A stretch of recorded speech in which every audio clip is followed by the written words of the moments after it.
Okay, different sort of video here.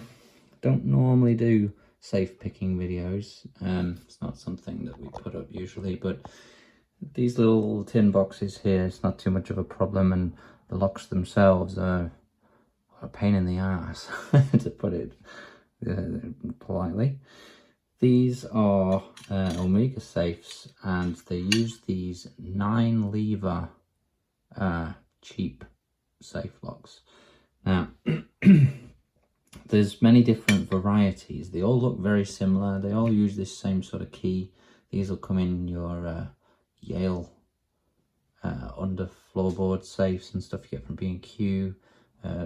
Big B&Q safes, you'll see a little sticker there with a serial number on it and stuff. And these are Omega safes. Excuse me. So this is what the sort of key looks like. You see the bolt thrower has a little cutout in there, and that doesn't match up with the warding or anything. That is actually necessary to throw the bolts. So if you use a regular 2-in-1, chances are you'll get caught up unless it's filed out pretty thin. What I would use is these Chinese safe picks. This is Hiyoshi Tools. Reason being, it comes here with that cutout for us. It's on the lifter as well, which is not really necessary, but on that bolt thrower is quite necessary. So, this is the key for this lock. Unfortunately, I can't show you one for this because I don't have one. It is locked at the moment. So, we will see what it takes to pick one of these. It's worth noting, before I just go, there is a control lever in here. Only one of these levers in here is sprung, the rest are not sprung. This back tension bolt lifter here lifts up that control lever to the right height as well. So kind of tool specific here for this lock, but as is with most safe locks. So okay, we have gone all the way around because we're not on the bolts. There we go. Right, so as we say, 9 levers in here, so quite a lot of movement from front to back.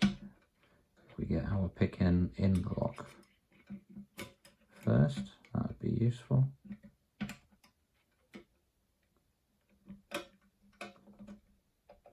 Okay, here we go.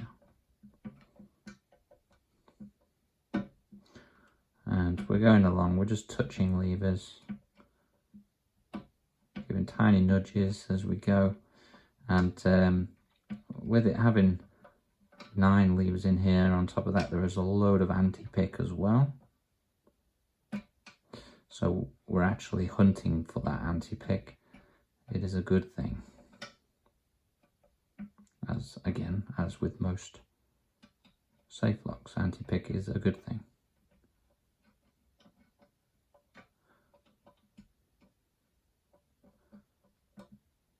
Okay, one here. Bit of resistance, one at the back.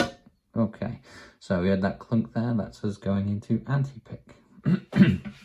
And thankfully for us, we can lift out of these anti-picks in this lock. So what's left to do now is to go through and just feel which ones are tight in both directions. And it is the back lever here, so we'll give him a lift and let off the tension as we do to let the bolts come back. There we go. Now that lever's loose in the back there, and we still have our anti-pick.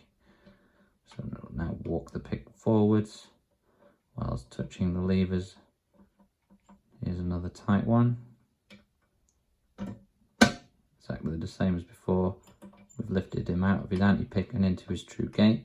Then I like to push to the back and start again, just so I can index myself and know where I am, as this chart over here is not for this lock, so it doesn't really help us out. Okay, so back lever still fine. Walk our way forwards. Don't really need to know exactly what lever you're on. Just need to know which one's tight.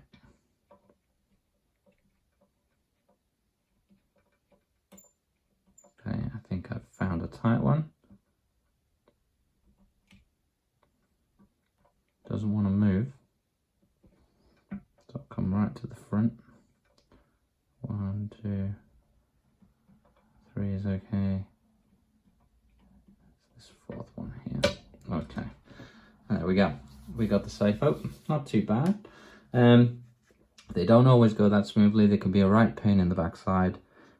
And these locks can, like I say, be in under floorboard safe. So you're not sat at a desk like this, nice and comfortable as you pick. You'd be facing downwards and on your knees, and it can be quite a struggle sometimes. And I've really filed up this pick as well to suit the lock so that it can pick like that. It was a struggle initially. The pick wouldn't even fit some things. I wouldn't be able to move from one lever to another because one was high and the next one was low, and it would trap the pick. It took a lot of work to get to that. And excuse me, I do still dread them when I see these locks popping up to come and open them on jobs. It's not one that I like to do, but hey ho, it's safe picking. It's always fun in the end, especially when we get them open. So that's it. Thanks for watching. Something a little bit small I don't show. I do open a lot of big safes as well, big safe locks, Mauer variators and stuff like that, but that's not something I'd really like to share on this channel. Maybe a hidden channel later on for the people who need to know about it, but at the moment this will be the only thing I'm putting up here to do with safes. If you are interested in opening safes with locks like the small 7-lever gun cabinet ones and things like that, I do put on a course for that if you'd like to learn that, as if you drill a gun safe then it becomes useless to the customer. It's no longer workable, they'll have to replace it. So it is nice to be able to pick those locks open.